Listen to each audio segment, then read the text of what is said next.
자격증 필기 공부 방법에 대해서 설명을 드리겠습니다. 실기 아니에요. 실기에는 뭐 작업형도 있고 필답형이 있고 이것들은 사지선다 이런 게 아니죠. 기본적으로 사지선다기 때문에 가능한 공부법에 대해서 설명을 드리도록 하겠습니다. 일단 제가 지금 설명드릴 공부법은 언제 사용을 하셔야 되냐면 기본적으로 계산 문제가 없거나 최소화되어 있는 문제에 적합하다고 할 수가 있습니다. 그래서 저희 기계 자격증에 보게 되면은 여기에 해당하는 게 기계제도, 기능사하고 기계설계, 산업기사가 되겠어요. 그래서 여기에 적용된다고 보시면 되고, 혹시나 기사 자격, 일반 기계기사 안 됩니다. 계산 문제가 많기 때문에 그거 안 되고, 기계제도 기능사랑 기계설계, 산업기사 정도의, 산업기사에 뭐 계산 문제가 많긴 하지만 그래도 전체적으로 볼 때 굉장히 소수기 때문에 연적 가능성이 있어요. 근데 일반 기계기사는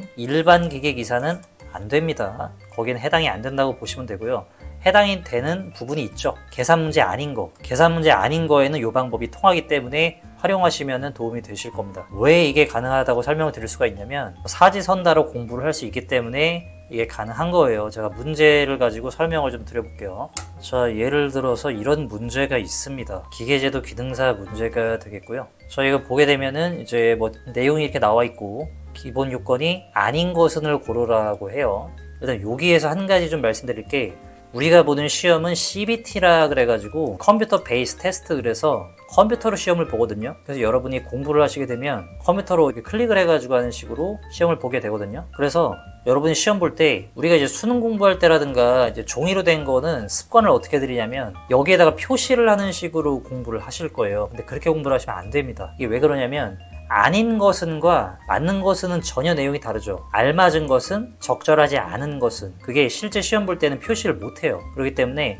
표시를 안 하고 시험을 보시는 거를 훈련을 하셔야 됩니다. 잘못하면은 공부는 엄청 많이 해놓고 반대로 체크를 할 수가 있어요. 그럼 망하는 거죠. 실수를 몇 개 하게 되면 떨어질 수가 있기 때문에 이거 표시하면 안 됩니다. 표시하는 거 하시면 안 돼요. 깨끗하게 만들고 시험 보는 거 연습을 하셔야 됩니다. 첫 번째 요걸 좀 조심을 해주시고요. 저는 이제 편의를 위해서 이걸 좀 표시를 해놓고 아닌 것을 고르라고 했거든요. 답이 2번이에요. 그러면 일단 이게 틀린 거잖아요. 우리가 알아야 될 게 하나의 하나의 문제로 공부를 하더라도 한 문제만 얻어가는 방법이 있고, 이렇게 답만 보는 겁니다. 이렇게 이거 하나 보고 이렇게 해서 그냥 넘어가 버려요. 그 다음 문제 풀어요. 그렇게 되면 한 문제를 통해서 하나만 얻어가는 게 되는 겁니다. 그렇게만 하면은 똑같은 시간을 공부를 하더라도, 똑같은 분량을 공부를 하더라도 하나밖에 얻어갈 수가 없어요. 그래서 이것만 보고 갈 게 아니라 이게 답이라는 걸 알았단 말이죠. 이게 아닌 거구나, 이게 틀린 내용이구나, 이렇게 알았어요. 그 다음에 이 세 가지 것들, 이것들은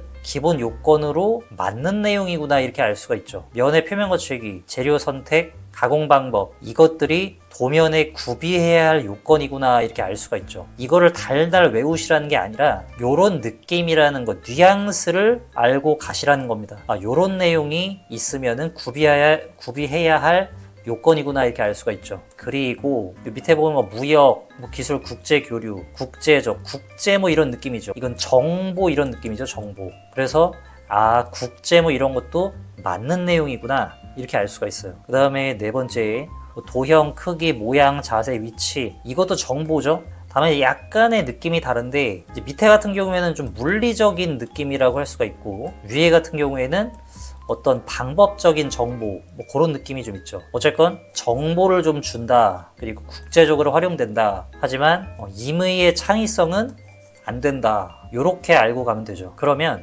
혹시나 여기 보게 되면 아닌 것을 고르라고 나왔는데 맞는 걸 고르라고 해도 고를 수가 있어야 되겠죠. 그리고 또 공부하다 보면 이게 굉장히 2번의 답이 명확해지는 느낌을 좀 얻을 수가 있어요. 확실히 고를 수 있게 되게 됩니다. 이 세 가지를 제대로 안 보고 넘어가 버리면 이 밑에 있는 해설보다 훨씬 중요합니다.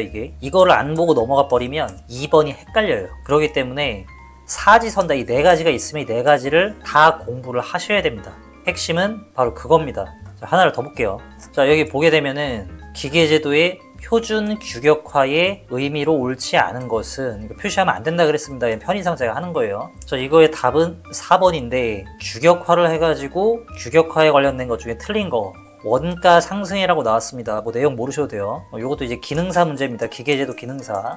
원가가 상승하게 되면 안 좋은 거죠. 밑에 보면 내용이 나와 있죠. 근데 이것만 보고 넘어갈 게 아니라 나머지 3개도 보셔야 됩니다. 규격화를 했기 때문에 그러니까 어디 가든지 간에 호환이 잘 되는 거죠. 마치 ISO가 전 세계에서 통용되기 때문에 호환성이 좋아지고 뭐 그런 거죠. 그런 내용을 이제 대충 이해를 하시고, 아, 그래서 요 3가지는 규격화를 해서 얻을 수 있는 것들이구나. 근데 4번은 틀린 거구나. 원가가 상승되는 게 아니라 이런 것들이 좋아지기 때문에 원가가 떨어지겠구나. 이렇게 연결지어서 공부를 하시라는 겁니다. 이렇게 공부를 하시게 되면은 하나를 공부를 하더라도 배로 공부를 하는 거죠. 그 다음에 하나를 좀 더 볼게요. 이거는 기계설계 산업기사에 나온 문제라고 할 수가 있습니다. 자, 이거는 아베의 원리에 대해서 이제 물어보는 문제라고 할 수가 있고요. 이거의 답은 요겁니다. 이게 올바른 거죠. 이거는 올바르게 설명한 것은, 그럼 이제 여기에 대한 정의를 확실히 알고 있으면 되겠죠. 표준자와 피측정물은 동일 축선상에 있어야 한다. 이제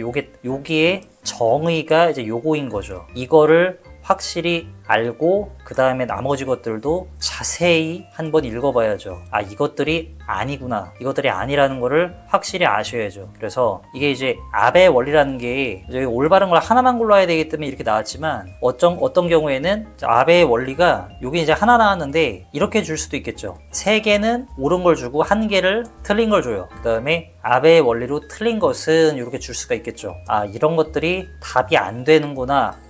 한 번 정도 정독을 하고 넘어가면 좋은 거죠. 그렇게 하면은 정답을 확실히 알고 이게 정답이구나를 확실히 알고 나머지 것들이 아니구나를 확실히 파악을 하고 넘어가면은 답을 굉장히 수월하게 고를 수가 있고 문제를 푸는 속도도 굉장히 빨라지죠. 거의 뭐 보자마자 풀 수도 있게 되고, 그리고 자주 봐야 되겠죠. 그래서 그렇게 하라고 말씀을 드린 거고요. 그 다음에 이제 정말 시간이 없을 때, 시간이 아주 촉박합니다. 이럴 경우에는 앞서 설명한 것처럼 하지 마시고 답을 위주로 이해만 하고 넘어가야죠. 나머지 3개의 선지는 포기해야 돼요. 이건 시간이 없기 때문에. 시간에 촉박하다는 건 시험 보기 1달 전이 아니죠. 어떻게 급박한 상황으로 1주일 남았다든가 2주일 남았다든가 그러면 답 위주로 볼 수밖에 없죠. 그렇지 않다 그러면 시간이 넉넉하다 그러면 3개의 선지에 대해서도 자세히 이해를 하고 꼭 넘어가셔야 되겠습니다. 그리고 계산 문제 같은 경우에야 이건 이해를 해야 문제를 풀 수 있는 거기 때문에 그거야 촉박한 상태에선 솔직히 대비하기가 어렵죠. 계산 문제 같은 경우에는 이제 열심히 공부를 해야 되는데, 이게 이제 기능사나 산업기사는 계산 문제가 거의 없기 때문에 가능합니다. 급박할 때는 답 위주로 하시고 시간이 좀 여유가 있다 그러면 3개의 선지까지도 충분히 공부를 해 주시면 되겠습니다.